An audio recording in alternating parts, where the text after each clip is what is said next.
Happy New Year and welcome to Weather or Not. We have a bit of a different show on tap today, a sort of behind-the-scenes look into how we bring you Weather or Not each week. Tyler and Christy join me in this special episode, which gets underway right now.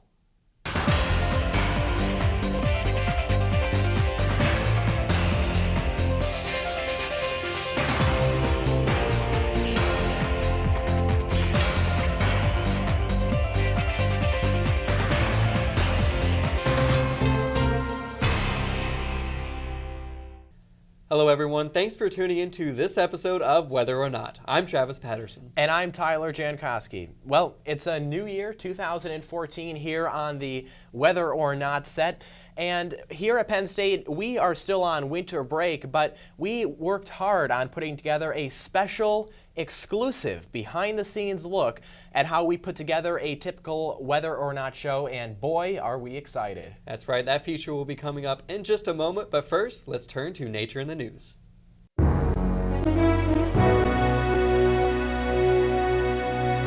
It's now 2014, and one thing that's on a lot of people's minds is the upcoming Super Bowl next month. Last month's football game at Lincoln Financial Field in Philadelphia on December 8th, 2013 was quite interesting, with the Eagles and Lions playing in a snow globe at times, with fans hardly seeing the action on the field. The Farmer's Almanac predicts a heavy storm to move into the area around the time of the February 2nd Super Bowl. It would be quite memorable to have a snowy Super Bowl, with the winner being the team that better handles the elements. President and Chief Executive of the New York-New Jersey Super Bowl Host Committee said, quote, "The possibility of snow weighs on many people's minds, some out of curiosity, some out of fear, and some out of hope.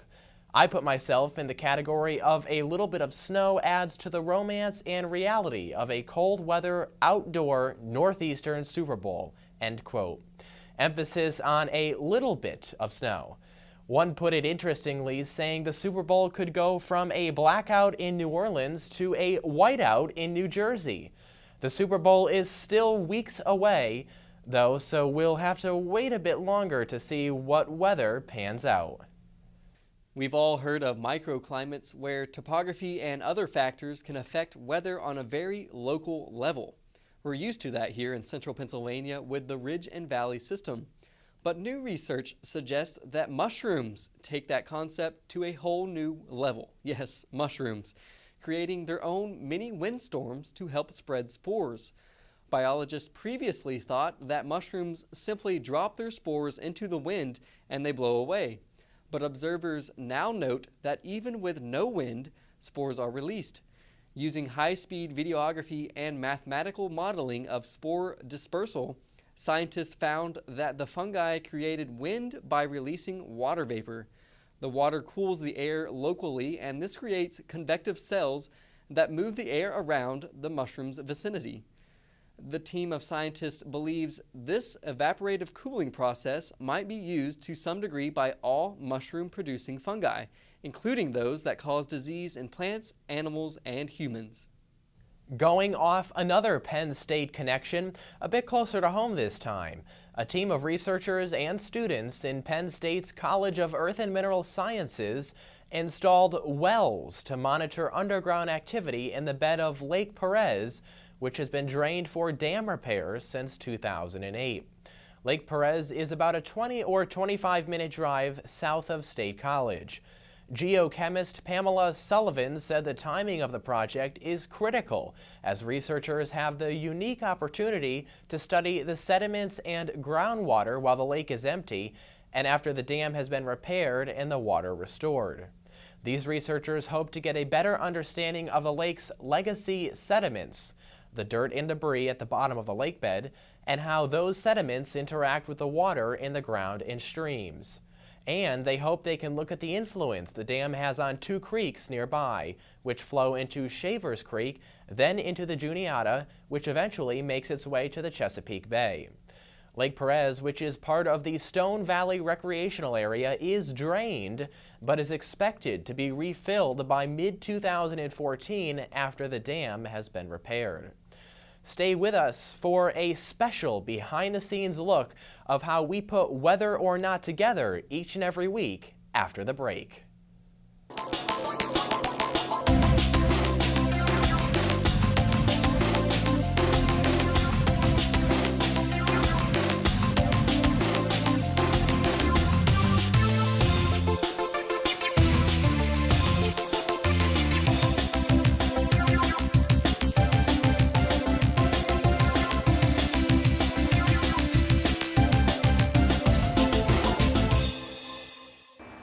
This week on Whether or Not, we have a bit of a different feature for you guys. That's right. This week we'll take you through every step of producing a typical Weather or Not show. So come on, let's go inside and take a look.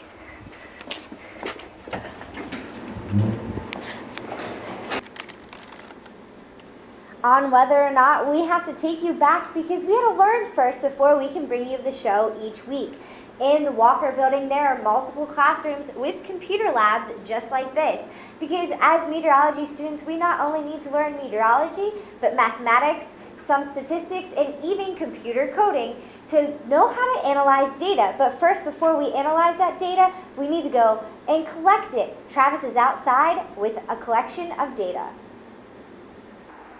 One of the amazing things that happens at Walker every morning at either 8 a.m. or 7 a.m. is a group of dedicated students come out and take the temperature and dew point and other important meteorological data housed in this Cotton Region shelter here, which is painted white to avoid the direct impact of the sun. It houses several thermometers and backup thermometers to record the temperatures, and that is what we use here on Whether or Not to report the averages to you each week. And next, we're going to head up to the roof where more meteorological variables are taken. Thanks, Travis. We're here on the roof of Walker Building now, right at the University Park campus here at Penn State. I'm standing next to the rain gauge. This rain gauge is actually the official rain gauge where the measurements are taken daily by weather observers, many of which are students here at Penn State. These things around the rain gauge make up what's called the windscreen. Essentially, they help protect the rain measurement from effects of the wind. Let's head over this way. If you look off in the distance, this is looking towards the south. Now, when weather observers come out multiple times on a daily basis, they get a good look of the sky conditions so that we have an accurate measurement of the cloud cover. Over here on my right is a tower that houses many instruments that are used for a variety of purposes. The instrument way on top is known as a Davis weather station, and if you ever look at the Walker Building weather conditions online, well, those numbers come right from that weather station on the top of that tower. Thanks, Tyler. I'm now headed down to the 5th floor of the Walker Building where most professors do have their offices. Here on the 5th floor, professors not only teach, but they also do research during the day. And with their research, we can use that information for our Nature in the News stories. Along with the research that they do with graduate students, professors also advise students to help them take the right career path in meteorology. And as Christine mentioned, we use the research done on the 4th and 5th floors to compile our Nature in the News segment. But also we have another important element to our show, that forecast to make for a very happy Valley weekend. And we use this beautiful map wall behind us which lists everything from current conditions to forecast. We have the climatology for University Park as well as visible and satellite imagery and radar to give us the current conditions. And then it also includes several models for us that takes us throughout the next 24 to 48 hours or even into the distant next week for your extended forecast, including the European model and the global forecasting model, so we get an idea of what's going on at the surface as well as high up in the atmosphere to bring you that forecast. And now let's take it downstairs back into the studio where it all happens. Yeah, that's right, Travis. This is where it all happens. This is our control room on the 5th floor of Walker Building here at Penn State. This little board in front of me is what's called the video switcher, and so we can easily put up our graphics. This monitor here is the preview, so we get things ready to go here. And over here, well, this is what you see when the video goes out and we record it on our tape. So we get everything ready here, records the tape based on what we see here. Now we also have to make sure that we have audio. We have to make sure that our mics are up, and this panel that you see here in the middle is how we control the volume levels. Mic 1 is for the forecaster and mic 2 is for the host. Now of course we have all this neat video equipment, but before we even go to record, we have to work on our graphics. Now if you come over here, this is our state-of-the-art TrueView Max graphics system where we build all of our forecast shows each and every week. Now this is one of the best graphic systems you can buy, the best graphic system that money can buy, and we really use it to its full potential here on Weather or Not. This graphic that you see up right now is our Friday forecast graphic where we draw the clouds, the rain, and the fronts. Next up, we'll head inside to the studio to see how things are made in there. Setup for Friday is looking like this. We have a cold front draped across to the north of us, and that's going to be coming down into our region. If you're watching this, you can see me on the screen, but what I'm looking at is just a blank green screen. This is called a chromatic key, and it is used in most studios. Now, the catch with this is we can't really see what we're doing, but the good news is there are 3 screens to the side of us and 1 to the front, so we can see the image that you are seeing on the screen. With the chromatic key, we can show any image that we want to through this studio, but there is one catch. You can't wear anything that is green colored because then you will disappear into the image. I'm going to toss next to Travis at the desk. That's right, Christy. I'm here at the desk where we anchor the show, we open the show here, and also do our nature in the news segments, and of course, we end the show here at the desk. But something you might not notice is we have a bit of a secret compartment here that houses a few papers here, one of which gives us the Pennsylvania counties as well as some forecasting tips and averages and records for the State College area. But the desk is not the end of the story just yet. If we move on over to in front of the desk, we have our camera set up here. We have 2 cameras, one of which will allow a 2-person shot, and the other one is our 1-person shot. And below these cameras, we can see ourselves here. As you can see, the empty desk behind us now. That allows us to see what we're doing on screen. But up above the cameras, we also have this script here. We call it the prompter, and it scrolls through our nature in the news stories that we bring to you. Now after all those steps and all that hard work, we head here to our office on the 6th floor of Walker Building. We plug our camera into our editing computer where we put the show together in high-tech software called Final Cut Pro. Now it may look complex to begin with, but it gets easier as time goes by. We certainly hope you enjoyed our exclusive behind-the-scenes look of our operations here at Weather or Not. We'll be back with more after the break.